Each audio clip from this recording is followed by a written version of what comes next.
Hello everybody and welcome to Steelbook Obsessed. My name is Jake and today I'm going to be talking about the Blu-ray release of Saturday Night. Really, this just gives me an opportunity to talk about Saturday Night Live, my love for that show ever since I was a child, and ever since this trailer was announced and shown on YouTube. I've watched it 15 times. I love the concept of this movie. I love Jason Reitman as the director. So to have him talk about the goings on right before the first episode of Saturday Night Live went live, I thought was a brilliant concept. I was so hyped to watch this movie. You'll get my thoughts on the movie. I won't go into spoilers, even though it's kind of hard to spoil this movie. The concept kind of does that for you. And then I'll also talk about some of the special features on here. So if you like this type of content, make sure you like, subscribe, share, all that fun stuff. This is not going to be a long review here, folks. I just kind of wanted to dip my toes and talk about a movie that I don't think is getting a lot of attention out there. It did not make a lot of money at the box office, unfortunately. It just came and went in a couple of weeks, and that stinks because comedies, I feel like, are the toughest nut to crack these days when it comes to box office revenue. I guess all of these movies are just going to streaming services and being forgotten. I'm so happy Saturday Night got a theatrical release because it feels filmic. The way that Jason Reitman shot this film, it was on 16 millimeter cameras, and you can just tell the graininess of the film that they were using just helped kind of cement this movie into the 1975 time frame where it's in, and kind of helped just cement where you were in time. And overall, I thought Saturday Night was a fun enough time. I gave it a 3.5 out of 5, which means I think it's a very good movie. I wanted more out of it, and I think that it takes a lot of liberties, which is fine. A movie can do that. It doesn't have to be exactly what happened, but right before SNL. If you want to kind of make things super extravagant, go ahead. As long as you are entertaining me, that is all I'm looking for at the end of the day. And I really thought that Saturday Night was a very entertaining movie. One thing that was hard to pull off, that I was the most hesitant to see if they could pull off, was the cast. Like, casting that original SNL cast with actors in 2024 is a daunting task. For the most part, it worked. I don't think any of the females really captured the Gilda Radners, the Jane Curtins, Lorraine Newman. I don't think any of the actresses that were on here really were able to capture their essence. I think Chevy Chase was captured very well by actor Corey Michael Smith. I really enjoyed his performance. I think out of all of them, his was the strongest. Belushi, I thought, was a swing and a miss. Unfortunately, it just felt like a caricature of the man and not actually a good representation of the man himself. So unfortunately, Matt Wood, I just did not, it didn't come together for me.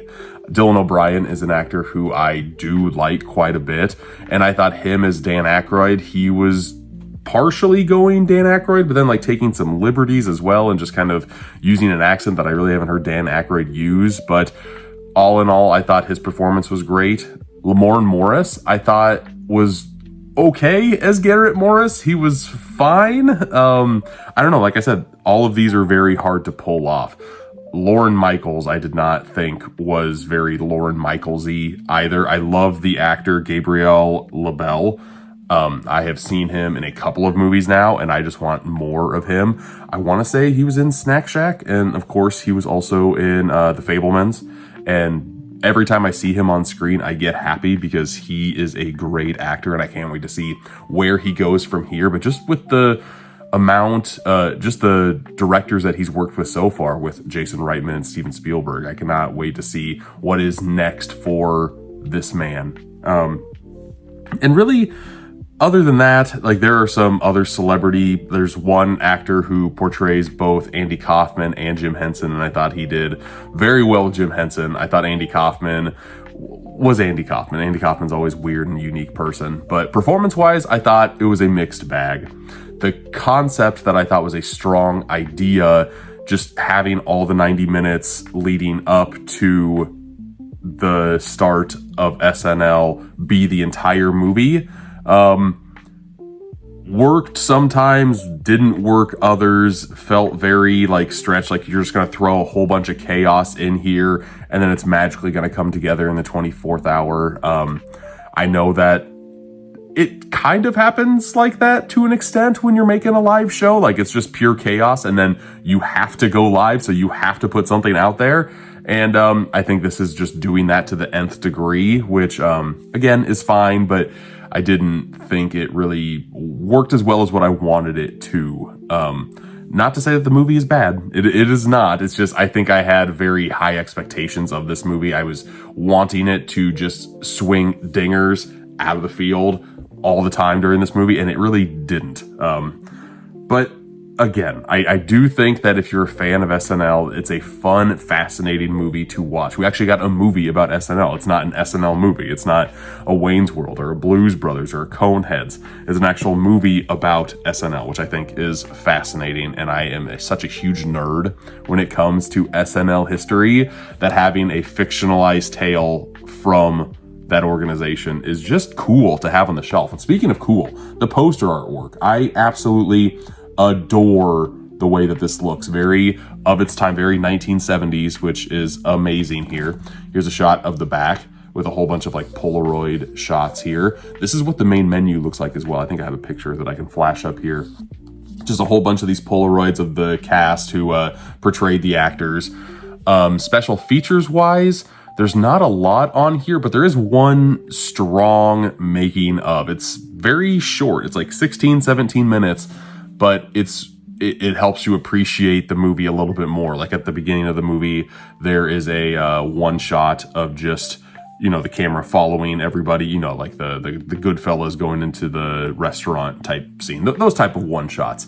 And this is going through all of Studio 8H. And I thought that was very well done when I saw it. But showing us how they actually made that scene and the painstaking attention to detail you need to make a scene like that, I loved and made me appreciate that scene a heck of a lot more. So there's a 16-minute making of doc that I think is well worth your time if you do end up getting the physical media release of this. And there's also, it's called The Making of the Movie of the Show That Almost Never Made It. There's also a director commentary on here. I did not listen to that, unfortunately. I'm not a big commentary person. Earlier this year, there was a video commentary on the Shout Studios release of Hush. And I really, really wish and hope that in future releases we'll get more of those, because I loved watching that, like watching the people actually talk instead of just hearing voices while I'm trying to watch the movie. Like I've never understood that concept when I'm watching the movie, I want to watch the movie. I don't want to hear somebody talk about the movie while I'm trying to watch the movie. That has never like wrapped around my head in a way that I actually want to enjoy a movie that way, I guess. There are also different snippets, like 1 to 2 minute clips of each actor talking about the person that they're portraying. There's like 8 or 10 of those on here. And then a lot of like behind the scenes B-reel shots. Those are okay, or they're fine. There's nothing revolutionary there. There's no sound. There is sound. There's just the score playing in the background while they're shooting 16mm cameras of people behind the scenes.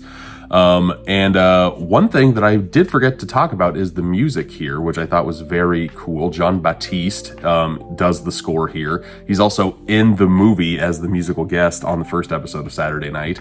So he's an actor and he also did the score. I thought the score just kind of helped build the chaos tension of the movie. A very good degree. John Batiste, I really enjoy him. He did the soundtrack or the score to Soul, which I absolutely love that movie. Love the score to that one as well. But yeah, Saturday Night. I thought the transfer, like you might be a little disappointed to see that this only got a Blu-ray release from Sony, but the way that Jason Reitman shot this film, being in 16mm, I think it makes a lot of sense. This doesn't need a 4K. I think this is going to look exactly like it should on Blu-ray, even if it did get a 4K release. It's just the grimy, the gritty, the very filmic sense of shooting on that low res of technology. You don't really need this movie in 4K. I was just happy watching this on Blu-ray. But there are my 2 cents on Saturday Night. This comes out January 7th. Thank you, Sony Pictures, for sending this my way. Let me know your thoughts if you've seen this movie. And yeah, thanks again. Until next time, I'll see ya.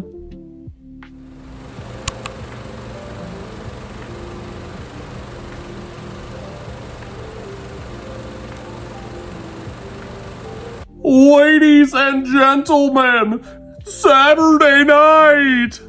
Hi, everybody. If you made it this far, then congratulations. You made it to the after credit scene. Good for you. Good for you. My question for you is, this movie was about the making of the first episode of Saturday Night, but there have been a lot of Saturday Night Live movies. My question for you is, which one is your favorite? I always go back and forth between Wayne's World, Blues Brothers. I feel like those are like the two consistently amazing movies. I would throw MacGruber in there. I think that does not get talked about enough. That movie is such a strong comedy, a parody movie of the action flick. I love it so much. And Val Kilmer as Kumpf is amazing. And definitely a tear down, but one that I still love and have a soft spot for is Coneheads. I think that movie doesn't get talked about ever. I feel like that movie is just lost to time, and the soundtrack to that movie, chef's kiss. I love it so much. But let me know your favorite SNL movie in the comments. Thanks again for watching, and we'll see you next time. Musical guest, other person.